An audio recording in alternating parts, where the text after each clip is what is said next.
Hello दोस्तों, नमस्कार। मैं भी एक आप सभी का बहुत बहुत स्वागत करता हूं आपके अपने इस परिवार में। तो आप सब कैसे हैं? उम्मीद करता हूं आप सब अच्छे होंगे, स्वस्थ होंगे और आप सभी की एसएससी सीएचएसएल एग्जाम 2025 की तैयारी बहुत ही शानदार तरीके से चल रही होगी। तो साथियों, जैसा कि आप सभी को मालूम है कि एसएससी सीएचएसएल का पेपर 12 नवंबर से स्टार्ट हो रहा है और आपके पेपर में रीजनिंग के पूरे 25 क्वेश्चन आने वाले हैं। तो साथियों, आज से हम आपके लिए 12 प्रैक्टिस सेट करवाने वाले हैं रीजनिंग का। तो इसमें हम वही क्वेश्चन आपको करा देंगे, वही कॉन्सेप्ट को करा देंगे जो आपके पेपर में आएंगे। एक भी क्वेश्चन बाहर नहीं जाएंगे। याद रखिएगा, आज इसे आपको जब तक आपका पेपर समाप्त नहीं हो जाता है तब तक हम आपको रीजनिंग की क्लास देंगे। मेरा बात मानिएगा, इस क्लास के सारे क्वेश्चन को आप जरूर तैयार कर लीजिएगा, सारे कॉन्सेप्ट को सीख लीजिएगा। कम से कम जो आपका 25 क्वेश्चन आएंगे, मान के चलिए 20 क्वेश्चन तो आपको यहीं से आएगा जो हम इस क्लास में इन टॉपिक को पढ़ने वाले हैं। एक भी क्वेश्चन, एक भी कॉन्सेप्ट बाहर नहीं जाएगा, वही क्वेश्चन हम आपको कराने वाले हैं। तो मेरे दोस्त, ये क्लास आपके लिए अति महत्वपूर्ण रहने वाला रीजनिंग का। तो एक एक क्वेश्चन आप अपने से ट्राई करिएगा। जितना क्वेश्चन आपके सामने आएंगे सबसे पहले आप ट्राई करिएगा। जैसे पहला क्वेश्चन आपके सामने आएंगे तो क्वेश्चन को पॉज करिएगा, कॉपी पेन लेकर साथ में बैठिए। आप जानते हैं कि 11 दिन का समय बाकी है, तो इसमें अधिक से अधिक सारे प्रीवियस क्वेश्चन को हम तैयार कर लेंगे और सारे कॉन्सेप्ट को सीख लेते हैं तो हमारे लिए बहुत ही बेनिफिट होगा। हम काफ़ी अच्छा स्कोर कर सकते हैं। रीजनिंग ऐसा सब्जेक्ट होने वाला टियर 1 के लिए जो कि हम 25 में से 25 सही कर सकते हैं, एक भी क्वेश्चन गलत नहीं होगा। ओके मेरे दोस्त, तो ये आज का पहला क्लास आपके लिए अति महत्वपूर्ण रहने वाले हैं। तो सारे रीजनिंग के क्वेश्चन काफ़ी अच्छी तरीके से तैयार करिए, सारे कॉन्सेप्ट को सीखिए, क्या लॉजिक लगने वाला है। ठीक है मेरे दोस्त, तो चलिए आज का पहला प्रश्न हल करते हैं। तो देखिए, एक निश्चित तर्क का अनुसरण करते हुए 96 16 से संबंधित है। उसी तर्क का अनुसरण करते हुए 156 26 से संबंधित है। उसी तर्क का अनुसरण करते हुए 228 निम्नलिखित में से किससे संबंधित है? बताइए साथी, क्या बनेगा बिल्कुल राइट आंसर। इसमें आपका क्या लॉजिक लग रहा है? सोचिए, थोड़ा सा पॉज करिए, अपने ट्राई करिए। जैसे यहाँ पे सवाल में बोला है कि जो 96 है वो 16 से संबंधित है और 156 जो है वो 26 से संबंधित है, और हमें बताना है कि 228 का रिलेशन किससे बनेगा। बताइए साथी, इस सवाल का बिल्कुल परफेक्ट आंसर हल करिए। इसमें क्या दिमाग लग रहा है? जैसे साथी, यदि हम ध्यान से देखेंगे, जो यहाँ पे 96 और 16 है यानी 96 और 16 है, तो यदि हम 16 के पहाड़ा में 6 का पहाड़ा पढ़ते हैं यानी 16 6 का 96 करते हैं तो 96 आता है। 16 का पहाड़ा में जब हम 6 तक पहुँचते हैं तो 96 आता है, क्योंकि 16 6 का 96, 16 6 96 होता है। और उसी प्रकार यहाँ पे जो देखिए 156 है, 156 और 26 है, तो 26 का यदि आप 6 में मल्टीप्लाई करेंगे तो 156 आपको मिलेगा, यानी इसमें 6 का मल्टीप्लाई कर रहा है। अब हम किस नंबर में मल्टीप्लाई करें कि भाई 228 आ जाए, वो भी 6 का मल्टीप्लाई। क्या 38 में हम 6 का मल्टीप्लाई करेंगे तो 228 आ जाएगा? इस बार हमें ऑप्शन का सहारा लेना पड़ेगा। चलिए दोस्त, जैसे हम पहला ऑप्शन को उठाते हैं तो 38 में यदि हम 6 का मल्टीप्लाई करते हैं तो देखते हैं कितना आता है। 6 8 48 का 8 4, 6 3 18 और 4 22। देखिए साथी, यही तो आ गया, यानी 228 का रिलेशन किससे बनेगा? 38 से बनेगा, यानी हमारा पहला ही ऑप्शन बिल्कुल राइट आंसर हो जाएगा। 42 छक्का आप करेंगे तो नहीं आएगा 228, 34 छक्का आप करेंगे तो भी 228 नहीं आएगा, 36 छक्का आप करेंगे तो भी आपका 228 नहीं आएगा। यानी मेरे दोस्त, आपका पहला ही ऑप्शन बिल्कुल राइट आंसर है। इसमें क्या कर रहा है? 6 का मल्टीप्लाई कर रहा है। 26 छक्का 156, 16 छक्का 96 और 38 छक्का 228। तो हमारा पहला लॉजिक है कि मल्टीप्लाई 6 कर रहा है। ओके मेरे दोस्त, तो ऐसे आपको चेक करना है। चलिए अगला सवाल कॉल करिएगा, क्वेश्चन नंबर सेकेंड को। अंग्रेजी वर्णमाला क्रम के आधार पर LBXF यस वाई CM से एक निश्चित प्रकार संबंधित है। उसी प्रकार TGFI AGHF से संबंधित है। समान तर्क का अनुसरण करते हुए ZDMK निम्नलिखित में से किससे संबंधित है? चलिए इस सवाल का राइट आंसर आप हल करिए। तो जो इस सवाल का राइट आंसर दे देगा, समझ जाएंगे भाई ना, उसका जो कोडिंग डिकोडिंग से लगभग 4 प्रश्न पूछे जाएंगे 25 प्रश्न में से, तो चारों में से चारों उसका सही हो जाएगा, एक भी क्वेश्चन गलत नहीं होने वाला है। बताइए मेरे दोस्त, लॉजिक इसमें क्या लगेगा? तो सबसे पहले देखिए LBXF, इसका रिलेशन SYCM है ना। तो सबसे पहले हम हर एक अक्षर का कोड कर देंगे। L12 B2 X24 F6 S19 Y25 C3 M13। ठीक है, तो देखिए 12 7 19 और यहाँ से 2 से 25 आ रहा है, यानी हम इसको 28 मान सकते हैं। तो आप जानते हैं कि जो ए से लेकर जेड तक होता है 26 होता है। जैसे हम 27 बढ़ते हैं तो ए से स्टार्ट हो जाता है, तो 27 पे ए 28 पे बी आता है। यानी यहाँ से देखिए 28 से 25 यानी -3 क्या है, और यहाँ पे देखिए 24 से 3। यदि मेरे दोस्त यहाँ पे हम देखेंगे तो अंतर देखेंगे तो -21 का अंतर है, और यदि हम इसका पॉजिटिव में देखते हैं तो 24 5 29। यदि हम +5 करते हैं तो 29 पे सी आता है। आप सभी को मालूम होगा 29 पे कौन आता है, सी। जैसे कि 27 पे 28 पे बी, 29 पे सी आता है। ठीक है, तो इसमें +5 किया, और यहाँ से देखिए 6 से 13 +7 किया है। तो इसमें तो भाई ये लॉजिक लग रहा है कि +7 -3 +5 +7। जो यहाँ पे फर्स्ट है और लास्ट लेटर है उसमें तो +7 किया है ना मेरे दोस्त। तो इसको तो हमने देख लिया कि पहला और जो लास्ट अक्षर उसमें +7 है। पहले इन दोनों का रिलेशन चेक करते हैं, और सेकंड वालों को भी हम लोग हल करते हैं, देखते हैं क्या यही प्रकार आता है। एक बार हम दिमाग लगाते हैं। जैसे देखिए यहाँ पे दूसरा जो दिया है, दूसरा हम लोग हल करते हैं। TGFY, इसका रिलेशन AG और HF है ना। जैसे T होता है 20, A होता है 1, G होता है 7 और G होता है 7, F होता है 6 और H होता है 8, Y होता है 25, F होता है 6। ठीक है, तो देखिए यहाँ से 20 से 1 यानी यहाँ पे 20 में 7 जोड़ेंगे 27। आप जानते हैं कि 27 पे ए होता है। और यहाँ पे देखिए 25 में यदि आप 7 को जोड़ते हैं तो 32 पे कौन आता है, F आता है। जैसे 27 पे 28 पे बी, 29 पे सी, 30 पे डी, 31 पे ई, 32 पे F। तो देखिए यहाँ पे 25 में 7 को जोड़ेंगे तो 32 पे F आता है। यानी मेरे दोस्त इसमें पहला अक्षर और लास्ट का अक्षर तो +7 का है, लेकिन मेरे दोस्त यदि आप ध्यान से देखिएगा तो दिमाग में क्लिक हो रहा होगा आपके। देखिए क्रॉस किया, देखिए 6 में +1 को जोड़ दिए 7 हो जाएगा, और जी में देखिए और 1 जोड़ देंगे तो 8 बन जाएगा।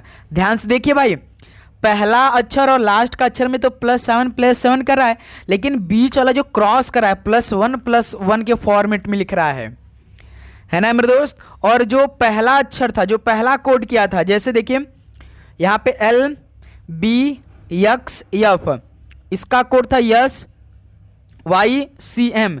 तो देखिए मेरे दोस्त X के बाद Y आता है, B के बाद C आता है। देखिए इसमें +1 इसमें भी और +1 इसमें भी। इसमें तो भाई +7 ऑलरेडी किया था, यानी भाई +7 क्रॉस में +1 और लास्ट वाला +7 कर रहा है। तो पूछा किसका भाई, देखिए हमसे पूछा ZDMK है ना मेरे दोस्त। तो इसमें +7 करना है, इसमें +7 कर लेते हैं पहले हम लोग। तो यहाँ पे 26 होता है, 26 में 7 को जोड़िएगा तो कितना आएगा 33। 32 पे अभी इनमें F किया था तो 33 पे G आता है। तो 26 में 7 को जोड़ेंगे 33 पे तो सर जी G आता है। तो देखिए इधर तो क्रॉस करेंगे, यानी M के बाद N आता है और D के बाद E आता है, यानी GNE। कौन सा ऑप्शन है, देखिए GNE। देखिए भाई D ऑप्शन है। तो लास्ट वाला देखिए कि आपका 11 होता है, 11 7 18 पे R आता है। देखिए मिल गया GNER। यानी मेरे दोस्त आपको CHSL के पेपर में कुछ भी मिल सकता है, कोई भी लॉजिक मिल सकता है। तो सेकंड का D ऑप्शन क्या हो जाएगा, बिल्कुल राइट आंसर हो जाएंगे। ओके चलिए अगला सॉल्व कॉल करिएगा। क्वेश्चन नंबर 3 क्या बनेगा राइट आंसर। एक निश्चित कूट भाषा में स्ट्रॉन्ग एंड माइटी को UIYBTK लिखा जाता है, और सॉफ्ट एट स्ट्रॉन्ग को HDTKBW लिखा जाता है। तो उसी कूट भाषा में स्ट्रॉन्ग को कैसे लिखा जाएगा, बताइए दोस्त। इस सवाल का राइट आंसर क्या हो जाएगा। तो इस बार 2024 से लेकर SSC के एग्जाम में रीजनिंग का कॉन्सेप्ट बदला है। 2 से 3 सवाल इस तरह का आने लगे हैं, जैसे केवल सिंगल आपको पूछ देगा। जैसे यहाँ पे देखिए स्ट्रॉन्ग केवल पूछ दिया, तो आप कैसे हल करते हैं। सबसे आसान यही सवाल है होने वाला है रीजनिंग में, क्योंकि जब मेरे दोस्त आपसे सिंगल पूछ, जैसे स्ट्रॉन्ग का पूछ दे, तो आपको कॉमन चेक करना है। जैसे देखिए स्ट्रॉन्ग इसमें भी है और स्ट्रॉन्ग इसमें भी है, यानी हमें दोनों में स्ट्रॉन्ग कॉमन मिल गया। जो हमसे पूछेगा उसी को कॉमन चेक करना है, ठीक है। जैसे स्ट्रॉन्ग है, दोनों में कॉमन मिल गया। अब जब आपको दोनों में कॉमन मिल गया ना, तो देखिएगा जहाँ कोड हुआ है उसमें भी कोई ना कोई ऐसा अक्षर होगा जो कि दोनों में कॉमन मिल जाएगा। देखिए पहला कोड हुआ है UIYBTK और दूसरे का कोड देखिए HDTKBW। तो ध्यान से आप देखिए मेरे दोस्त, TK देखिए दोनों में कॉमन आपको दिखाई दे रहा है। TK देखिए दोनों में कॉमन, यहाँ भी TK है, यहाँ भी TK है, यानी स्ट्रॉन्ग का कोड क्या होगा, TK हो जाएगा। तो यही ऑप्शन डी बिल्कुल राइट आंसर हो जाएगा। हमेशा याद रखिए जब सिंगल आपसे पूछे तो सबसे पहले कॉमन चेक करना। यदि मेरे दोस्त कई सवालों में यदि थोड़ा सा हार्ड लेवल का सवाल बनाते हैं तो दोनों में कॉमन नहीं देखते हैं, केवल एक ही में दे देते हैं, केवल एक ही देगा, एक में स्ट्रॉन्ग दे देगा, दूसरे में स्ट्रॉन्ग नहीं देगा। तो इसमें आप क्या लगाएंगे, एलिमिनेशन मेथड लगाएंगे, उसको भी मैं आगे करेंगे, अभी टेंशन नहीं लेंगे। बस ये अपने दिमाग में बैठाइए कि यदि हमसे सिंगल पूछे तो सबसे पहले हमें यही देखना है कि क्या दोनों में कॉमन है। जैसे देखिए स्ट्रॉन्ग इसमें भी है, स्ट्रॉन्ग इसमें है, जब दोनों में कॉमन मिल गया तो हमें देखना है कि जो कोड हुआ है उसमें भी कोई ना कोई ऐसा होगा जरूर कॉमन आपको मिल जाएगा, यदि दोनों में कॉमन मिल गया तो। ठीक है, तो इस तरह से देखिए TK दोनों में, स्ट्रॉन्ग जो हमसे पूछा था दोनों में कॉमन हुआ, तो इसका मतलब कोड भी मेरा हो जाएगा मेरे दोस्त। तो इस तरह से डी ऑप्शन बिल्कुल राइट आंसर हो जाएंगे। अगला सॉल्व कॉल करिए क्वेश्चन नंबर 4। यदि U का अर्थ भाग है, D का अर्थ गुणा है, B का अर्थ प्लस है और T का अर्थ माइनस है, तो निम्नलिखित समीकरण में प्रश्न चिन्ह के स्थान पे क्या आएगा। यहाँ पे बहुत लंबा चौड़ा समीकरण दिया है और सभी अक्षरों का मतलब भी दिया है, अर्थ भी दिया है ना मेरे दोस्त। चलिए रखते हैं, देखिए 13T है, T का अर्थ क्या दिया प्रश्न में, माइनस है, तो माइनस रख देते हैं। 26 है, 26 के बाद देखिए U है, U का अर्थ भाग है, तो U की जगह भाग रखते हैं। 13 के बाद देखिए D है, D का अर्थ गुणा है। 24 के बाद देखिए B है, B का अर्थ प्लस है, तो B की जगह प्लस। तो अब इसमें हम बॉडमर्स का नियम लगा सकते हैं। देखिए 13 माइनस 13 का भाग 26 में 2 बार में, मल्टीप्लाइड बाई यहाँ पे 24 प्लस 7। अब देखिए गुणा कर लेते 13 माइनस 24 दूनी 48 प्लस 7। देखिए ये प्लस 7 है, ये प्लस 13 है, तो कितना हो जाएगा, 20 हो जाएगा। और 20 में से हमें माइनस 48 घटाना है, यानी माइनस का तो साइन लगेगा क्योंकि 20 छोटा है भाई। 48 में से 20 28 हो जाएगा, यानी माइनस 28 आंसर आएगा। तो डी ऑप्शन, तो 4 का डी ऑप्शन क्या हो जाएगा, बिल्कुल राइट आंसर हो जाएंगे। तो बता सकते हैं किसी प्रकार का डाउट इस सवाल को हल करने में। यदि किसी भी प्रश्न में आपको डाउट होगा तो कमेंट बॉक्स में जरूर पूछ लीजिएगा, डाउट लेकर नहीं चलेंगे आप। ठीक है, चलिए अगला सवाल कॉल करिएगा क्वेश्चन नंबर 5 को। अंग्रेजी वर्णमाला क्रम के आधार पर दी गई श्रृंखला में प्रश्नवाचक के स्थान पर क्या आना चाहिए। चलिए मेरे दोस्त इस सवाल का राइट आंसर आप हल करिए जरा, क्या आने वाला इस सवाल का बिल्कुल परफेक्टली आंसर। जैसे FNB है, LUE है, क्वेश्चन मार्क है, XIW है, DPF है, बताइए। तो सर जी जब इस तरह का ढेर का अक्षर दिया हो तो हम आपको बताएं भाई कौन सा पहला अक्षर को केवल उठाइए, केवल सभी में का पहला अक्षर उठाइए। FNB है तो पहला अक्षर F है, LUE का पहला अक्षर L है, उसका क्वेश्चन मार्क है, क्वेश्चन मार्क लिख देते हैं भाई। उसका X है, ठीक है, फिर D है। तो देखिए F होता है 6, L होता है 12, क्वेश्चन मार्क है, X होता है 24, D होता है 4। तो देखिए मेरे दोस्त 6 से 12 यानी प्लस 6 किया है। फिर देखिए साथी 24 यहाँ पे 6 किया है, जब आप 24 में 6 को जोड़ते हैं तो 30 आता है। 30 पे कौन आता है, D आता है। 27 पे A, 28 पे B, 29 पे C, 30 पे D, यानी प्लस 6 करा है। इसका मतलब ये तो नहीं है कि भाई इस 12 में 6 को जोड़कर कोड क्या है। 12 में यदि हम 6 को जोड़ेंगे तो 18, 18 पे कौन आता है, R आता है। तो देखिए ना भाई, अब यहाँ पे जब 18 आ गया, 18 में तभी तो हम 6 जोड़ेंगे, तभी तो यहाँ पे 24 आ रहा है, यानी इस क्वेश्चन मार्क की जगह क्या आएगा, R आएगा। यानी जो हमारा आंसर मिलेगा वो R से स्टार्टिंग मिलेगा। तो ऑप्शन पे आप जाए, जब आप पहला अक्षर को हल कर लिया ना तो आपको तुरंत ऑप्शन में जाना है, देखना है कौन सा ऑप्शन ऐसा है कि जो आपने हल किया वो मिल रहा है। हमने यहाँ पे R से मिला है तो हमारा देखिए ऑप्शन C, और कोई भी ऑप्शन देखिए R से स्टार्ट नहीं किया है तो देख सकते हैं, यानी 5 का C ऑप्शन बिल्कुल परफेक्ट आंसर हो जाएंगे। ऐसे हल कर लेना है, टाइम बचत होने वाला है मेरे दोस्त। ठीक है, यदि मान के चलिए इसमें भी R हो जाता तो इस तब आपको दूसरा ऑप्शन उठा, तुरंत आप क्या करें, दूसरा हर एक अक्षर का दूसरा अक्षर उठाइएगा आप लोग। ठीक है, चलिए अगला सॉल्व कॉल करिए क्वेश्चन नंबर 6। निम्नलिखित 4 अक्षर समूह में से 3 अक्षर एक निश्चित प्रकार समान है और इस प्रकार एक समूह बनाते हैं। वह कौन सा अक्षर समूह है जो उस समूह से संबंधित नहीं है। यानी 4 ऑप्शन दिए गए हैं, 4 ऑप्शन में से 3 किसी न किसी प्रकार से एक समान है लेकिन एक अलग है, वही अलग को बताना है। जैसे पहला ऑप्शन देखिए, हम ऑप्शन में हल कर लेते हैं। जैसे ई होता है 5, हम हर एक अक्षर का कोड करेंगे। ई होता है 5, एन होता है 14, यू होता है 21, ठीक है, और एम होता है 13, बी होता है 22 और सी होता है 3, ठीक है। ऑप्शन सी देखिए, ओ होता है 15, एक्स होता है 24 और सी होता है 3। तो देखिए साथी, और ए होता है 1, जे होता है 10, क्यू होता है 17, ठीक है। तो देखिए 5 से 14 यानी +9 किया है, 14 से 21 +7 किया है, यानी +9 +7 का इसमें फॉर्मेट लगा है। इसमें देखिए 13 से 22 यानी 13 9 22, 22 में यदि हम मेरे दोस्त 7 को जोड़ते हैं तो 29 आता है ना, 29 आता है ना, 22 7 29। लेकिन 29 पे तो कोई अक्षर आता है कि नहीं, आता है। 27 पे, 28 पे भी, 29 पे सी, देखिए 29 पे सी आता है, यहाँ पे सी दिया है, ठीक है। तो इसमें भी पहला और दूसरे ऑप्शन में तो भाई +9 और +7 का फॉर्मेट चल रहा है। ऑप्शन सी चेक करते हैं। जैसे ओ होता है 15 और एक्स होता है 24, 15 से 24 +9, बिल्कुल ठीक है। फिर यहाँ पे देखिए 24 में यदि हम 7 को जोड़ते हैं तो कितना आता है, 31 आता है। 31 पे आपका कौन सा आता है, ई आता है शायद।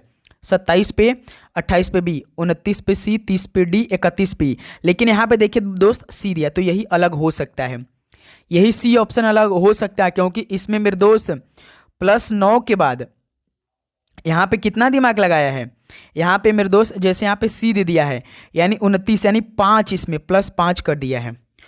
और ऑप्शन डी को भी चेक कर लेते हैं भाई। ऑप्शन डी को चेक करते हैं तो देखिए ए आपका 1 होता है, जे होता है 10, क्यू होता है 17।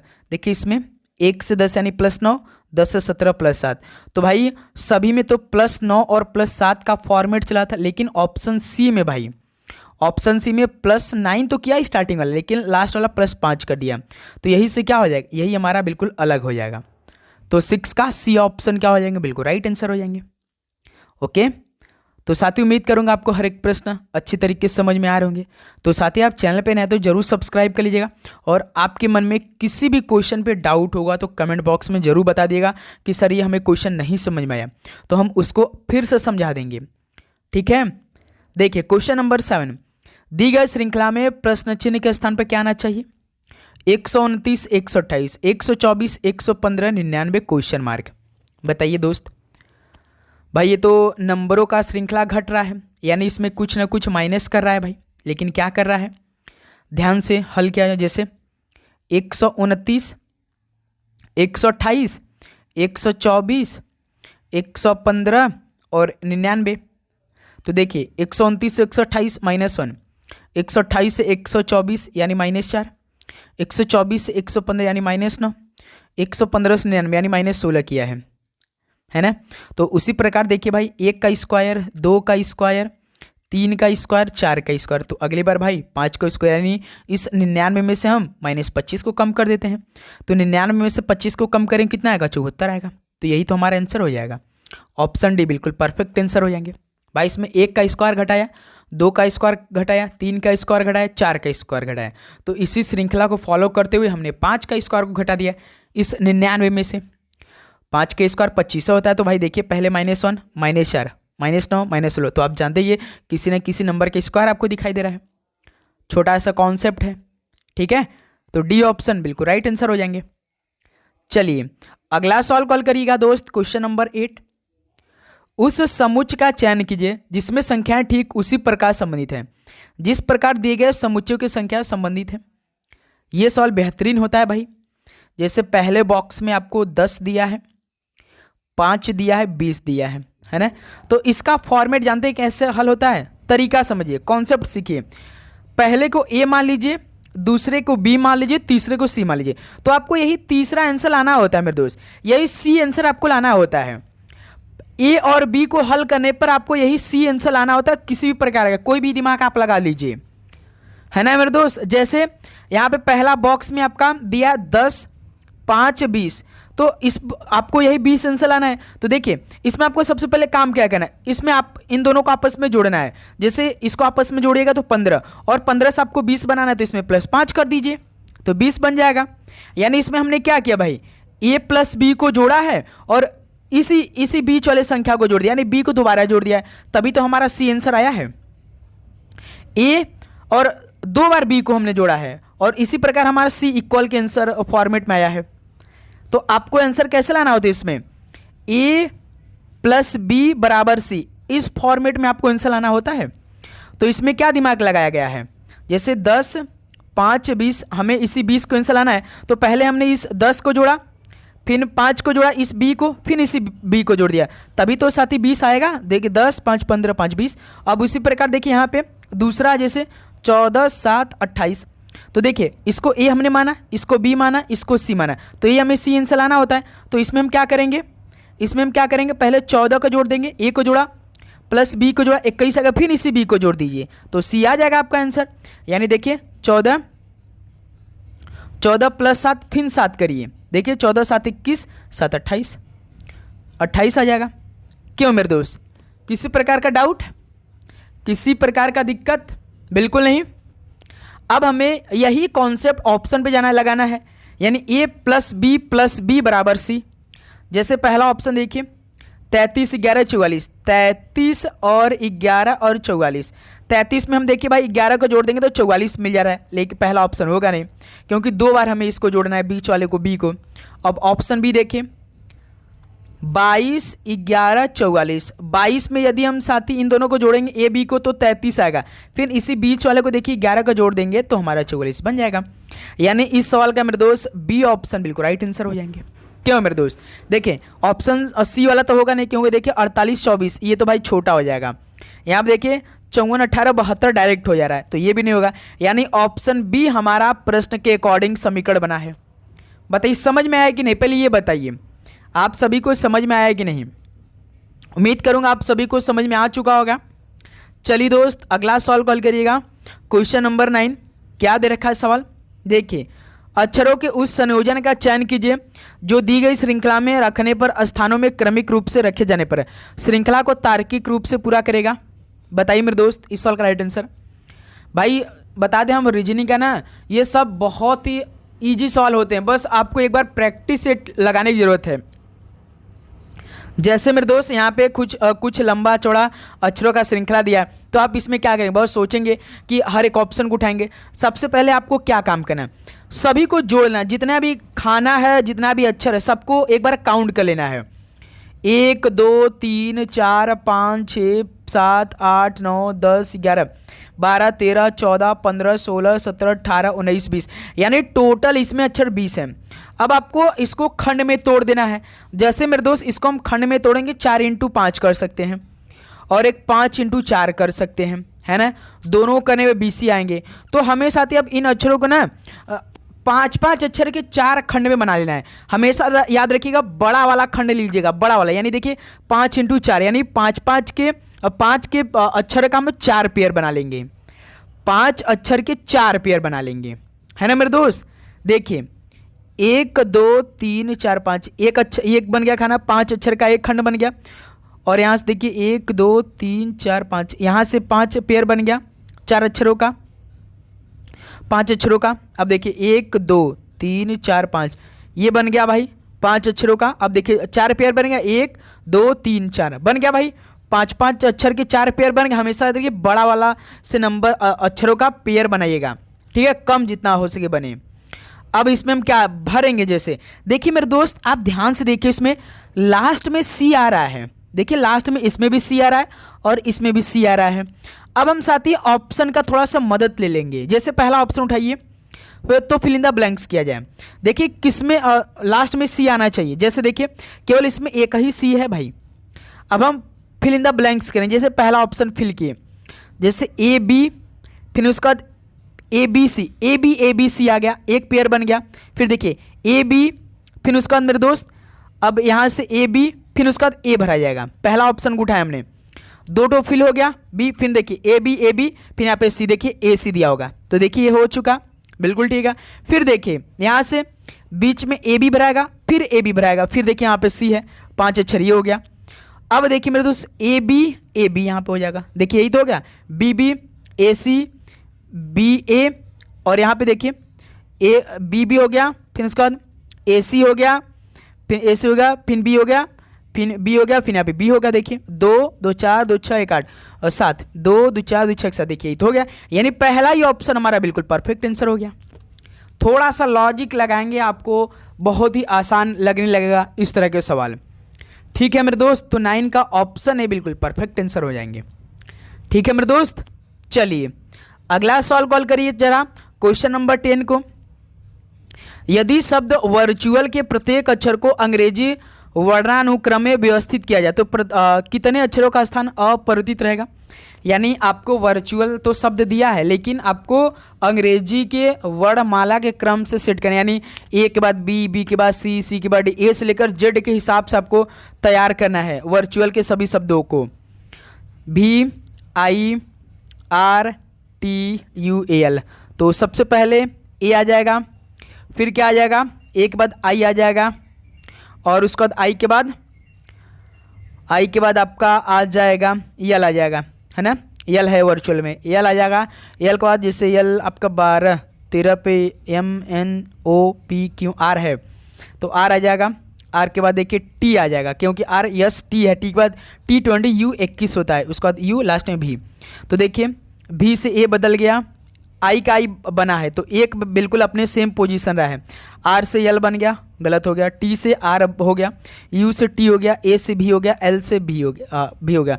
यानी साथी केवल आई अपने सेम पोजीशन में बने हुए हैं, यानी आई से आई अपना स्थान बिल्कुल अपरिवर्तित रहे। तो साथी कितने अक्षर अपरिवर्तित रहे, तो केवल एक अक्षर, यानी ऑप्शन पहला आपका बिल्कुल राइट आंसर हो जाएंगे। बताइए साथी, किसी प्रकार का डाउट, कॉन्सेप्ट आप सीखिए मेरे दोस्त, पूरा सवाल आपको यहीं पे आएगा, यही कॉन्सेप्ट आएगा, एक भी सवाल बाहर नहीं जाने वाले हैं। ठीक है मेरे दोस्त, चलिए अगला सवाल कॉल करिए, क्वेश्चन नंबर 11 को। दी गई श्रृंखला में प्रश्न चिन्ह के स्थान पर क्या आना चाहिए। 40 18 10 4 0, बीच में क्वेश्चन मार्क है। तो सर जी यदि यहाँ पे देखिए साथी हम उल्टा लिख लेते हैं, तो जैसे देखिए 0 फिर 4 फिर 10 फिर 18 फिर क्वेश्चन मार्क है फिर 40। जैसे देखिए 0 से 4 प्लस 4, 4 से 10 प्लस 6, 10 18 प्लस 8, और देखिए ना भाई 4 6 8 करें, यानी प्लस 2 का डिफरेंस आपको दिखाई दे रहा है। तो उसी प्रकार में दोस्त इस 18 में हम लोग 10 को जोड़ देंगे, 18 10 28, देखिए ना भाई 4 6 8 10। तो उसी प्रकार देखिए 28 से 40 कैसे बनेगा, तो 28 में यदि हम 12 को जोड़ेंगे तभी तो 40 बनेगा, यानी इस क्वेश्चन मार्क के कितना आएगा 28 आ जाएगा। ऑप्शन बी इस सवाल का बिल्कुल राइट आंसर हो जाएंगे। बताइए दोस्त, किसी प्रकार का डाउट इस सवाल को हल करने में बता सकते हैं मेरे दोस्त। किसी भी प्रकार के यदि आपको डाउट है इस सवाल को हल करने में तो कमेंट बॉक्स में जरूर छोड़िएगा। ओके मेरे दोस्त, चलिए अगला सवाल कॉल करिएगा, क्वेश्चन नंबर 12 को। सवाल क्या दिया है, एक निश्चित कूट भाषा में बीम को 23 49 लिखा जाता है और मीन को 43 27 लिखा जाता है, तो उस कूट भाषा में यन को कैसे लिखा जाएगा। हल करिए भाई, इस समय के ट्रेंडिंग सवाल हैं ये भाई रीजनिंग के। जैसे BEAM है, बीम में 4 अक्षर हैं तो 4 अलग कोड भी दिया गया है, 2 3 4 9। उसका मीन है MEAN, मीन में 4 अक्षर है तो इसके लिए 4 अलग कोड दिया गया है, 4 3 2 7। तो आप सभी से यन का कोड पूछ दिया है, तो जब सिंगल यन पूछेगा तो सबसे पहले हम कॉमन चेक करेंगे दोनों में। देखिए बीम में मेरे दोस्त यन है नहीं, तो किस में है, केवल मीन में यन है। इसका मतलब हमारा जो आंसर आएगा इसी मीन में आएगा, जिसमें हमारा अच्छा रहेगा जो पूछा रहेगा वही में हमारा आंसर रहेगा। बीम में हमारा आंसर नहीं रहेगा क्योंकि इसमें यन नहीं है, यन केवल मीन में है। इसका मतलब हमारा आंसर इस 43 27 में कोई ना कोई नंबर होगा। जब साथी दोनों में हमने आपको इससे पहले एक सवाल को कराया था इंग्लिश वाला जो स्ट्रांग वाला, तो उसमें तो कॉमन मिल गया था, तो हमने तुरंत कोड वाले में चेक कर लिया था कोई ना कोई नंबर कोड होगा। लेकिन मेरे दोस्त हमने आपसे कहा था कि जब सिंगल पूछेगा, जब केवल एक में आपको वो जो पूछ रहा है वो मिलेगा, तो आप एलिमिनेशन मेथड लगाएंगे। जैसे एलिमिनेशन मेथड हम किस में लाएंगे, जो कोड हुआ है यानी नंबर में। जैसे मेरे दोस्त हमें तो यन दोनों में कॉमन मिला नहीं, तो हम क्या करेंगे, हम इस नंबर में एलिमिनेट कर देंगे, यानी कोड में हम एलिमिनेट करेंगे नंबरों को। जैसे देखिए 2 इसमें है 2 इसमें है तो एलिमिनेट हो गया, 3 इसमें भी है 3 इसमें भी, ये भी एलिमिनेट हो गया, 4 इसमें भी है 4 ये भी है तो एलिमिनेट हो गया। तो यन में देखिए यानी मीन में केवल 7 नंबर बच रहा है, यानी यन का कोड क्या हो जाएगा, यही हो जाएगा 7, जो कि ऑप्शन सी। ठीक है मेरे दोस्त, तो ऐसे सवाल हल होते हैं, ध्यान दीजिएगा मेरे दोस्त। तो 12 का सी ऑप्शन क्या बनेगा, बिल्कुल परफेक्ट आंसर हो जाएंगे। ठीक है मेरे दोस्त, चलिए अगला सवाल कॉल करिए। क्वेश्चन नंबर 13 क्या दे रखा है सवाल, देखिए उस युग्म को चुनिए जो उसी पैटर्न का अनुसरण करता है जो नीचे दिए गए युग्मों के दो समुच्चय द्वारा किया जाता है। दोनों युग्म समान पैटर्न का अनुसरण करते हैं। तो सर यहाँ पे देखिए आपको समीकरण दिया है, आपको पहले इन समीकरण को समझना है, इसी का पैटर्न को आपको फॉलो करना ऑप्शन में। जैसे देखिए यहाँ पे DFG इसका कोड है IKL, तो आप क्या करेंगे, D होता 4, I होता 9, F होता 6, K होता 11, G होता 7, L होता 12, है ना। 4 से 9 यानी +5 हो जाएगा, 6 से 11 +5 हुआ है, 7 से 12 +5, इसमें तो भाई +5 किया है। नेक्स्ट वाले को भी चेक कर लेते हैं। MOP है, इसका कोड क्या है RTU है ना। M होता 13, O होता 15, P होता 16, R होता 18, T होता 20, U होता 21, ठीक है। 13 से 18 +5 किया है, 15 से 20 +5 किया है, 16 से 21 +5 किया है। तो +5 का हमें कोड देखना है ऑप्शन में। देखते भाई, जैसे F से E देखिए तो पहला ऑप्शन नहीं होगा, W23 G7 तो नहीं होगा, ये भी नहीं होगा मेरे दोस्त। देखिए T यहाँ पे Y, जैसे T20 होता है और मेरे दोस्त T20 यहाँ से Y25, ये हो सकता है क्योंकि इसमें हमें 5 का अंतर दिखाई दिया। TVW का कोड क्या है YAB है ना। T होता 20, V होता 22, W होता 23, Y होता 25, A होता 1, B होता 2। देखिए 20 से 25 +5 और यहाँ से देखिए 22 में यदि 5 को जोड़ देंगे 27 पे A आता है। उसका देखिए 23 में 5 को जोड़ते हैं तो 28 आता है, 28 पे देखिए B आता है। इसका मतलब हमारा C ऑप्शन बिल्कुल राइट आंसर हो जाएंगे। प्रश्न के पैटर्न पे हमने फॉलो किया +5 का। तो बताइए दोस्त, किसी प्रकार का डाउट इस सवाल कॉल करने में, किसी प्रकार का नहीं। चलिए अगला सवाल कॉल करिए दोस्त मेरे। क्वेश्चन नंबर 14 क्या दे रखा है सवाल, यदि प्लस और माइनस को आपस में बदल दिया जाए तथा गुणा और भाग को भी आपस में बदल दिया जाए तो निम्नलिखित समीकरण में प्रश्न चिन्ह के स्थान पे क्या आएगा, बताइए। प्लस और माइनस को आपस में बदलना है, गुणा और भाग को आपस में बदलना है इस समीकरण में। यहाँ पे समीकरण दिया है, हल करिए, क्या आएगा आंसर आप सभी का। जैसे देखिए 162 है, 162 के बाद देखिए गुणा है तो गुणा को तो भाग में बदलना है, गुणा को भाग में बदल देंगे 9 हो जाएगा। 9 के बाद देखिए माइनस है तो माइनस को प्लस में बदलना है, माइनस को प्लस में बदलना है तो माइनस की जगह हम प्लस रख देंगे। 452 के देखिए प्लस है तो प्लस को माइनस में रख देते हैं भाई, 7 हो जाएगा। 7 के बाद देखिए भाग है, भाग को किस में बदलेंगे, गुणा में बदल देंगे, आपके यहाँ पे 9 हो जाएगा। तो हमारा ये प्रश्न के अकॉर्डिंग पूरा समीकरण बन चुका है। अब इसमें बॉडमस की नेम लगा सकते हैं। 9 का भाग 162 में देंगे यानी 18 9 162 होता है, यानी 18 बार में प्लस 452 माइनस 7 9 63, इधर से मल्टीप्लाई कर देंगे। अब देखिए 18 और 452 को जोड़िएगा तो 470 आएगा, हाँ ठीक है, 470 माइनस 63 तो साथ ही 70 में से 63 घटेगा 7 यानी 407, यानी हमारा आंसर कितना हो जाएगा 407 बी ऑप्शन, यानी 14 का बी ऑप्शन क्या हो जाएगा, बिल्कुल राइट आंसर हो जाएंगे। बताइए किसी प्रकार का डाउट, उम्मीद करूंगा आपको ये प्रश्न समझ में आ चुका होगा। चलिए दोस्त नेक्स्ट अगला सवाल कॉल करिएगा। क्वेश्चन नंबर 15, दिए गए समीकरण को सही बनाने के लिए किन दो संख्याओं को आपस में बदला जाना चाहिए। यानी यहाँ पे भाई बहुत बड़ा समीकरण दिया है, यानी हमको 106 आंसर लाना है, यानी LHS बराबर RHS करना पड़ेगा। इस फॉर्मेट में हमें आंसर लाना पड़ेगा, वो भी ऑप्शन का मदद लेना पड़ेगा। जैसे मेरे दोस्त हम पहला ऑप्शन को उठाते हैं 52 और 39 को, तो हम जहाँ जहाँ 52 रहेगा वहाँ 39 रखेंगे और जहाँ जहाँ 39 रहेगा वहाँ पे 52 रखेंगे। चलिए पहला ऑप्शन को हम उठाएं, ध्यान से देखिएगा, पहला ऑप्शन है, ठीक है। अब देखिए 74 माइनस यहाँ पे 52 है तो मेरे दोस्त 39 रखेंगे प्लस, अब देखिए ब्रैकेट में 39 भाग 13 है यानी 52 भाग 13 हो जाएगा, क्योंकि भाई 39 52 को बदलना है, मल्टीप्लाइड बाई 16 के बाद देखिए यहाँ पे प्लस है ना, प्लस है यहाँ पे 14 भागे 2, तो क्या हम साथी 14 भागे 2 को डायरेक्ट हम 7 तो भी लिख सकते हैं क्योंकि इसमें दोनों बदलाएगा नहीं, तो हम डायरेक्ट 7 लिख देते हैं भाई, क्योंकि 2 का भाग 14 में देंगे तो 7 आ जाएगा, ठीक है। अब देखिए 74 माइनस 39 प्लस 13 का भाग 52 में देंगे तो 4 बार में आएगा, है ना, ब्रैकेट ओपन हो जाएगा, मल्टीप्लाइड बाई 16 प्लस 7 हो जाएगा। ठीक है, अब देखिए 74 माइनस 39 प्लस 16 चौका 64, यहाँ से गुणा हो जाएगा, प्लस 7 हो जाएगा। अब केवल हमें प्लस करना है, लास्ट में माइनस 39 को करना है।